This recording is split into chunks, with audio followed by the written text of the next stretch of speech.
What's up, everyone? The 49ers have had some interesting developments come out. And one of those is when they release their unofficial depth chart that's done by their media. And every single time you get some interesting looks at, who's kind of in the pecking order and who's where.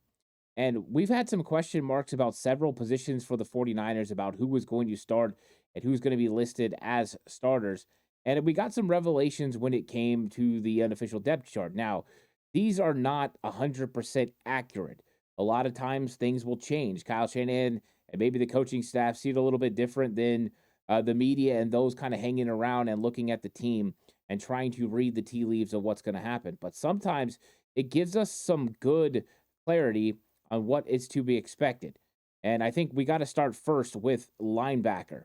And we know that D Winters has been dealing with the ankle injury, and that has put a damper on what could have been a tremendous opportunity for a young player to step into the starting lineup and play as a Sam backer next to Fred Warner and Devondre Campbell. But he got hurt in the last preseason game, and that ankle injury has not boded well. He has not been practicing so far. Now, could he come back on Thursday and change everything up? He could. And then the question mark after that about D. Winters, about who was going to play at linebacker, came down to Curtis Robinson, who had a tremendous training camp and a really good preseason, and Demetrius Flanagan Fowles. Fowles dealt with a lot of injuries during the training camp period. He did play in the preseason the last two games, and when it came to pass coverage, he looked pretty good. That's what Demetrius Flanagan Fowles does. He looks good when it comes to pass coverage.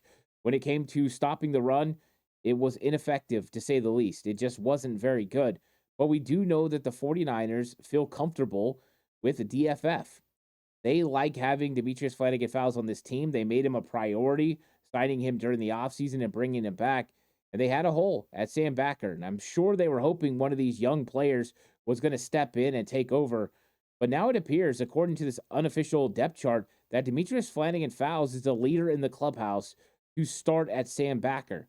So that means when the 49ers have to go to their base 4-3 sets, which is about 20 to 25% of the time, the way that the NFL has moved so much to 11 personnel, which is three wide receivers on the field, they like putting sub packages, which is nickel. That's a 4-2-5.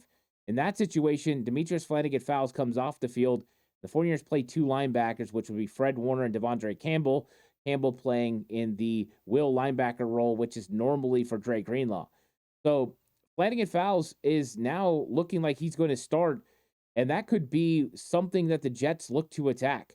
And I talked about this a little bit in my 49ers versus Jets first look, is who that linebacker was probably going to dictate a lot about how the Jets look to attack the 49ers, because we've seen a trend from other teams looking to attack the 49ers.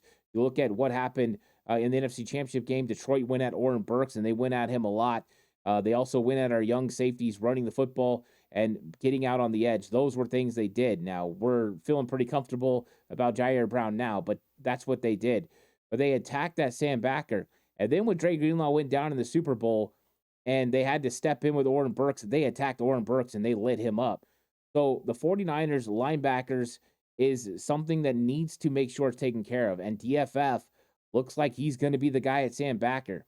So that's something to monitor, and that's a matchup that I'm sure the Jets are going to look to take advantage of with Breece Hall. And if I'm the Jets, I'm finding situations where I can run at DFF. I know he's a Sam Backer. I know he's going to line up on the strong side. So when I line up in my my personnel grouping, I want to run at him. Of course, you're going to have to get a body on on Fred Warner and Devondre Campbell, but you get a advantage when going against DFF. So that's going to be something huge. That was a revelation we got from the unofficial depth chart.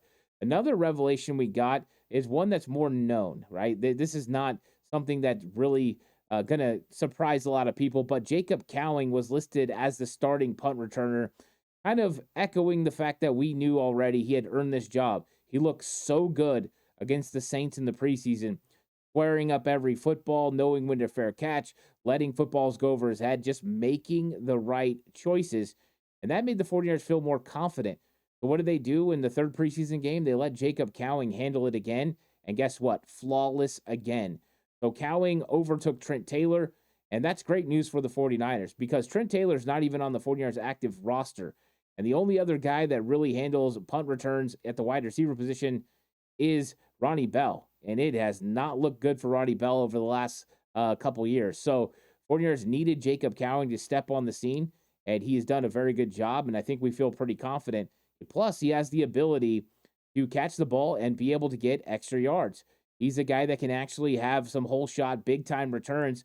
The first time we have a playmaker and a game breaker at punt return since probably Ted Ginn early in the 2010s for the Harbaugh era.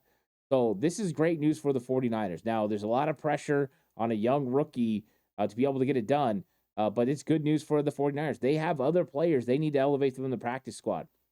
They're probably going to have to, elevate a defensive end, Sam Okawanu, to play because Etor Gross-Matos hasn't returned to practice yet. So they can't be using it on a Trent Taylor just to handle punt returns.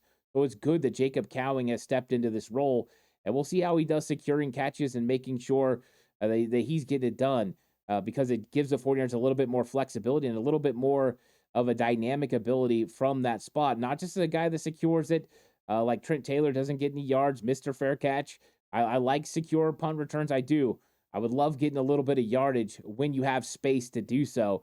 And I think that Jacob Cowing can do that. So I'm excited about Cowing officially, unofficially, according to this depth chart, taking that punt return role over.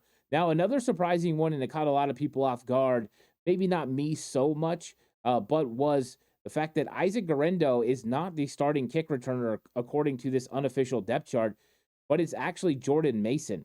And of course, if you've been on the channel for a while, I talked about the fact that Jordan Mason was a guy that I really liked returning kicks because it was going to be more of a run play when you're looking at the new dynamic kickoff and how it's designed. And they've talked extensively about how it's going to be like an outside zone play. So getting a running back that feels comfortable within it makes sense. Now, why would the 49ers have Jordan Mason listed over a guy like Isaac Guerendo that just had a 93-yard kick return? Well, here's part of the reason. Number one, Isaac Guerendo is dealing with a little bit of a groin issue. Now, he's been working out on the side field, hasn't been, practicing. So there's no clarity on if he's going to be ready for week one. That's number one. Number two, when you have a certain amount of players that you can have active for game day. Yes, you have a 53-man roster, but that's not how many you can have active for game day. You can have 47. So they need to make sure that they have the right guys available to play on game day. And a lot of times your fourth running back, and I think Isaac Guerendo is 4 behind Patrick Taylor for this reason. Patrick Taylor plays a lot on special teams in a lot of different avenues. So he can help you a little bit more than Guerendo. Guerendo's kick return ability will get him on the field if he's healthy, but you don't have 4 running backs active on game day. You have 3. So Guerendo will probably not be active early on, especially when he's trying to recover from the groin injury. And let's see what Jordan Mason does. Maybe Jordan Mason's going to have some opportunities to get some good kick returns. I would love to see Guerendo for the mere fact that I would love to see Guerendo and Jordan Mason together. Get 2 big physical running backs back there together. That's why before Elijah Mitchell got hurt, I kind of thrown that idea out there. Elijah Mitchell, Jordan Mason, and let them handle it. I do think at times you're going to see Deebo Samuel back there. So the 49ers are not going to let that cat out of the bag yet. But that's exciting. 49ers get a couple of guys like this back there. So we've got some interesting news there. Kick return, punt return, and also DFF. Another thing that was interesting on this depth chart was that Isaac Yedem was listed as defensive back number 3 or cornerback 3. That wasn't a shock, right? You had Diamador listed as the number 2 outside corner and the number 1 nickel corner. So that doesn't surprise anyone. 49ers sticking with what they did last year. Yedem is number 3, and then Rock Ya-Sin listed as number 4. So Rock Ya-Sin's great play in training camp in the preseason have given him an opportunity now to get some chances to get out there and play. So 49ers feel comfortable with those 4. That means your 5th corner is Renardo Green. And Renardo Green had a great training camp in preseason, but imagine a young guy getting time to develop. That's great. He's also going to be nickel corner number 2. So when it comes to being a backup, he's number 2 when it comes to nickel corner if they need him. So 49ers Got a really good cornerback room. Darrell Luter Jr. is number 6 in the cornerback room, but that's how it's listed. When you look at safety, right now, Talanoa Hufanga is listed as the starting safety according to this unofficial depth chart. We don't have clarity on if he's going to play in week 1. We'll probably get more clarity as this week goes on when we get to hear from Kyle Shanahan and also when we hear the injury designations for the week. If he's listed as doubtful, of course, we know that means he probably won't play. But we'll see. It's probably going to be a progression, and we'll see where he's at.